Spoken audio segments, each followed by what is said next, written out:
13 जनवरी अपनी बातों के अनुसार चले। एक मंडली अंतिम गीत के रूप में एक परिचित गीत गा रही थी।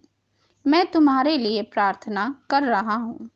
मंच पर ही प्रचारक ने एक व्यक्ति की ओर मुड़कर चुपके से पूछा, तुम किसके लिए प्रार्थना कर रहे हो? वह व्यक्ति एकदम स्तब्ध रह गया। क्यों, मैं तो शायद किसी के लिए भी प्रार्थना नहीं करता।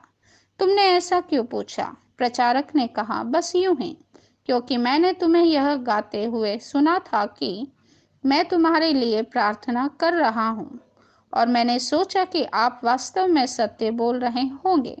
उस व्यक्ति ने कहा, अरे नहीं भाई, मैं तो केवल गाना गा रहा था।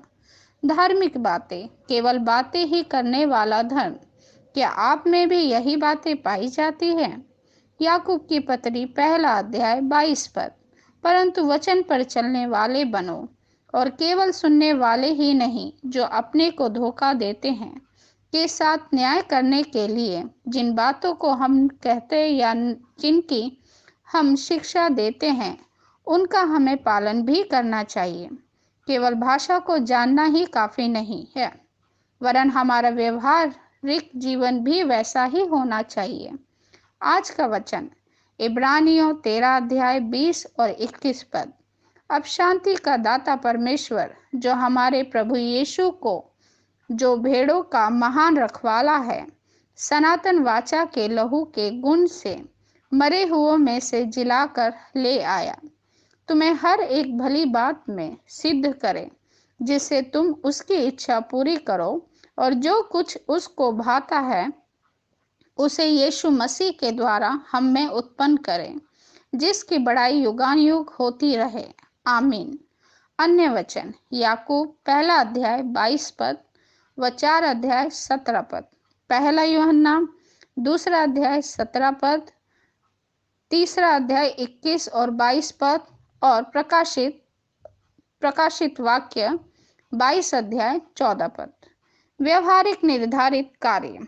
अगर आप कोई हीरे की अंगूठी जीत जाते हैं तो क्या आप उस अंगूठी में पत्थर लगे होने की अपेक्षा करेंगे या असली हीरे लगे होने की?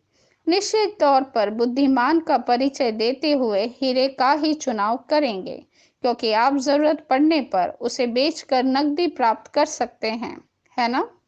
ठीक उसी प्रकार आत्मिक जगत में भी क्या आप प्रभु यीशु मसीह के साथ में सच्ची मुलाकात अनुभव करने की चाहत करते हैं, या फिर आप वैसे अनुभव की चर्चा सुनकर ही संतुष्ट हो जाने वाले हैं? अपने आप को दर्पण में देखें और कहें, मैं परमेश्वर के वचनों के बारे में केवल बात करने वाला ही नहीं, वरन मैं परमेश्वर के वचनों के अनुसार जीवन व्यतीत करने वाला बनना चाहता हूँ। अब प्रभु से प्रार्थना करें कि आपकी इस इच्छा को पूरा करने में प्रतिदिन मदद करें। प्रभु आप सभी को आशीष दें। जय मसीह की।